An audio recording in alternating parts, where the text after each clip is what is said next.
O Senhor esteja convosco. Ele está no meio de nós. Proclamação do Evangelho de Jesus Cristo segundo Lucas. Glória a vós, Senhor. Naquele tempo, disse Jesus a seus discípulos: A vós que me escutais, eu digo: amai vossos inimigos e fazei o bem aos que vos odeiam. Bendizei os que vos amaldiçoam e rezai por aqueles que vos caluniam. Se alguém te der uma bofetada numa face, ofereça também a outra. Se alguém te tomar o manto, deixa-o levar também a túnica. Dá a quem te pedir, e se alguém tirar o que é teu, não peças que o devolva. O que vós desejais que os outros vos façam, fazei-o também vós a eles. Se amais somente aqueles que vos amam, que recompensa tereis? Até os pecadores amam aqueles que os amam. E se fazeis o bem somente aos que vos fazem o bem, que recompensa tereis? Até os pecadores fazem assim. E se emprestais somente àqueles de quem esperais receber, que recompensa tereis? Até os pecadores emprestam aos pecadores, para receber de volta a mesma quantia. Ao contrário, amai vossos inimigos, fazei o bem, e emprestai sem esperar coisa alguma em troca. Então a vossa recompensa será grande, e sereis filhos do Altíssimo, porque Deus é bondoso também para com os ingratos e os maus. Sede misericordiosos, como também o vosso Pai é misericordioso. Não julgueis, e não sereis julgados. Não condeneis, e não sereis condenados. Perdoai, e sereis perdoados. Dai e vos será dado. Uma boa medida, calcada, sacudida, transbordante, será colocada no vosso colo. Porque com a mesma medida com que medirdes os outros, vós também sereis medidos. Palavra da salvação. Glória a vós, Senhor. Aleluia, aleluia. Aleluia, aleluia. Aleluia, aleluia. Aleluia, aleluia.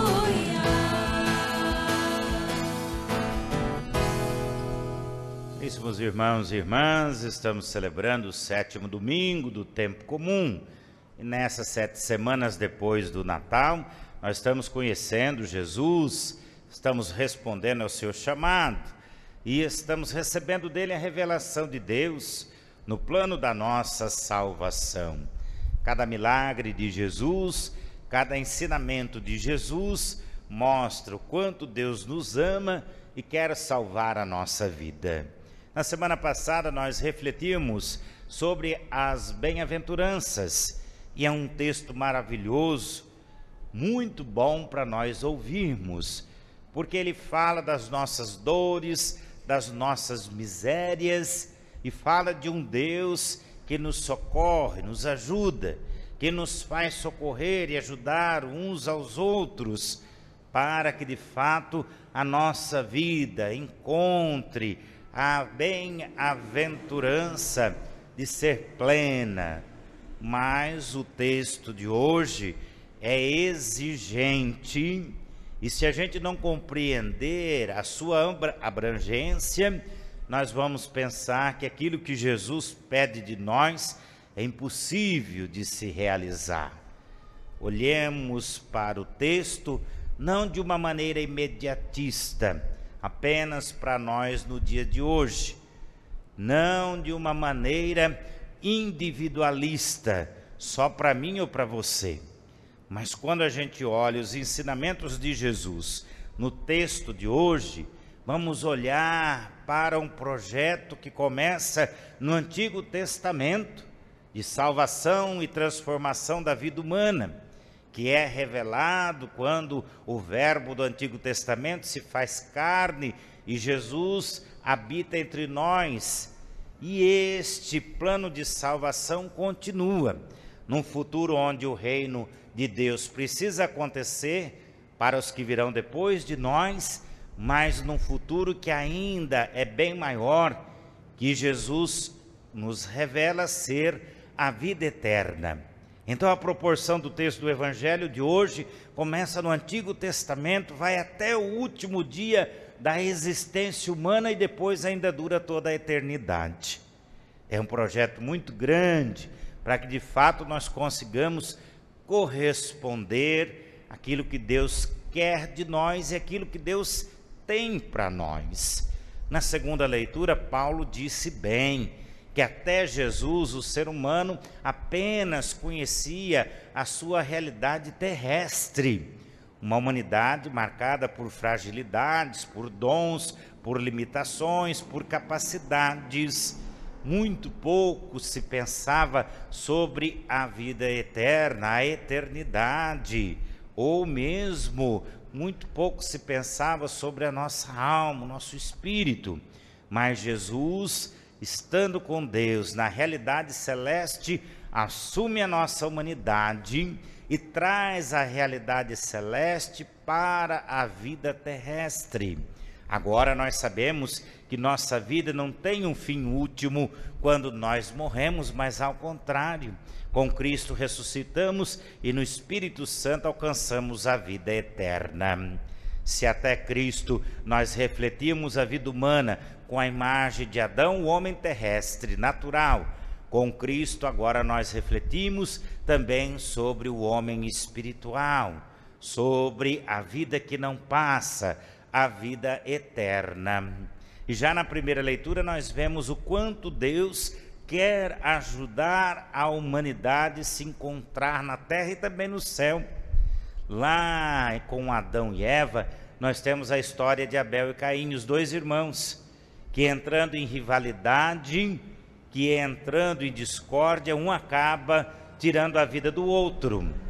Muito tempo depois, estão aqui dois irmãos, não da mesma família, mas do mesmo povo. Saul, o rei ungido por Deus.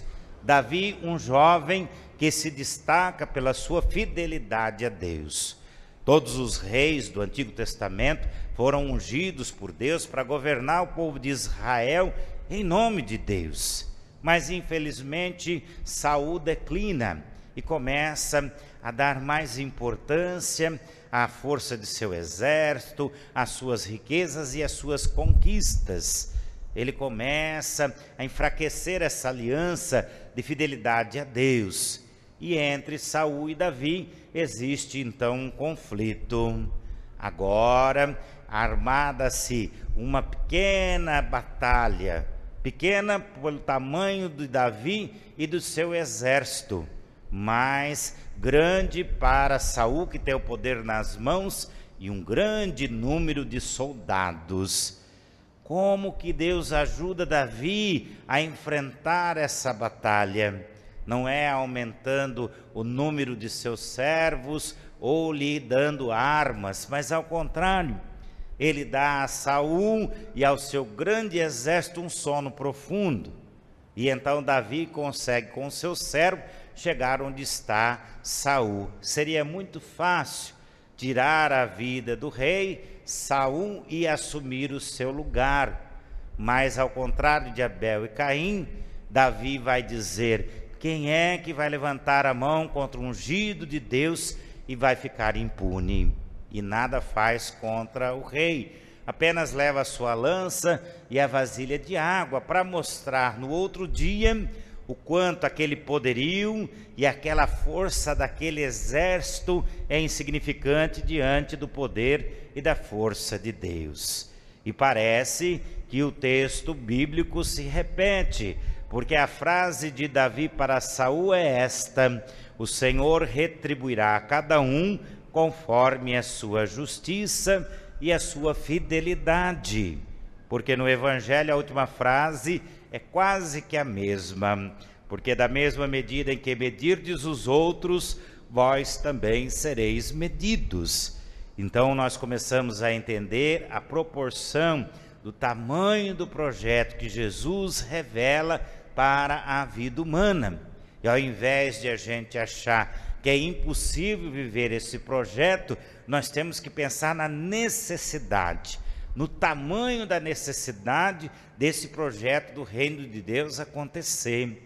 Ai, Padre, mas esse projeto só pode ser de Deus mesmo, porque nós não conseguimos ser igual a Deus. Pois bem, o Salmo disse: o Senhor é bondoso e compassivo.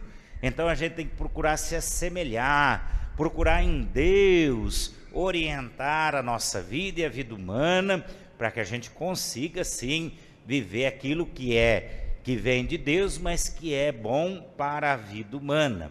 Já disse que na segunda leitura Paulo diz: até Jesus uma realidade apenas terrestre, mas depois de Jesus a realidade terrestre se une com a realidade celeste, a humanidade com a divindade, e esse projeto então se torna ainda maior.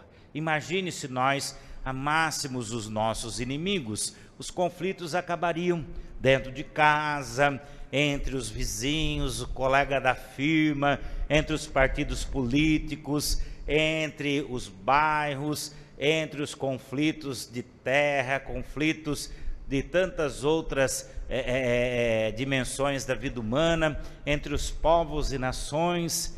Imagina se nós dessemos e recebêssemos tudo que a gente precisasse, sem ter que ter juro, sem ter que ter o nome no SPC. E veja que a riqueza é suficiente para todos. Eu olhava agora a tragédia em Petrópolis e ela se repete algumas vezes na história daquela comunidade. Por que antes da tragédia não há para aquele povo uma tensão política? E depois da tragédia logo se aparece milhões e milhões de verbas liberadas para socorrer as vítimas. É contraditório. É preciso cuidar das vidas humanas com o dinheiro que está por aí, escondido, esperando ser desviado, ser corrompido. A vida é mais valiosa do que a verba que esse ou aquele político pode liberar para que depois tentar reparar o que não tem mais jeito. Então veja que não é a palavra, o evangelho de Jesus que é exigente, é a vida humana que é contraditória. É a vida humana que toma caminhos que fica impossível Deus agir em nosso favor se a gente não mudar a nossa concepção, a nossa maneira de se relacionar, a maneira como nós vivemos e organizamos o mundo. Uma das poucas e mais fáceis frases de entender no Evangelho é esta primeira, logo no meio do texto: o que vós desejais que os outros vos façam, faça também a eles. E o ditado antigo era um pouquinho mais curto, né? Faça o bem e não olhe a quem, porque um dia esse bem volta para você.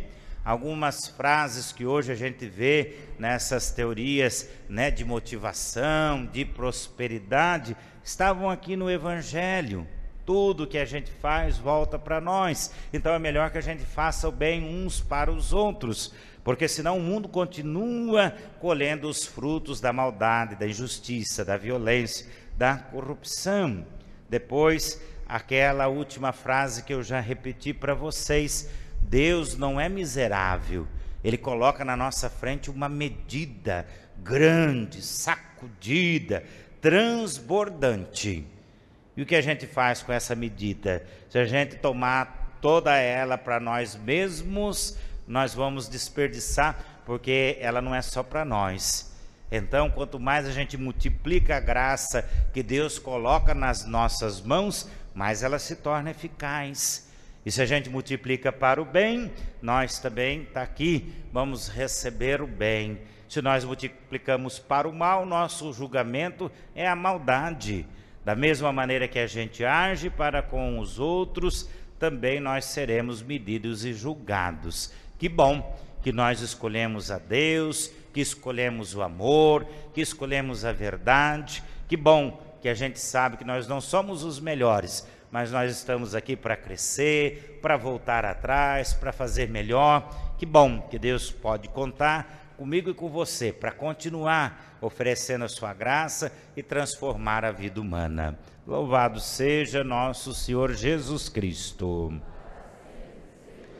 Creio em Deus Pai Todo-Poderoso, Criador do céu e da terra, e em Jesus Cristo, seu único Filho, nosso Senhor, que foi concebido pelo poder do Espírito Santo, nasceu da Virgem Maria, padeceu sobre Pôncio Pilatos, foi crucificado, morto, sepultado, desceu à mansão dos mortos, ressuscitou ao terceiro dia, subiu aos céus, está sentado à direita de Deus Pai Todo-Poderoso, donde há de vir a julgar os vivos e os mortos. Creio no Espírito Santo, na Santa Igreja Católica, na comunhão dos santos, na remissão dos pecados, na ressurreição da carne, na vida eterna. Amém.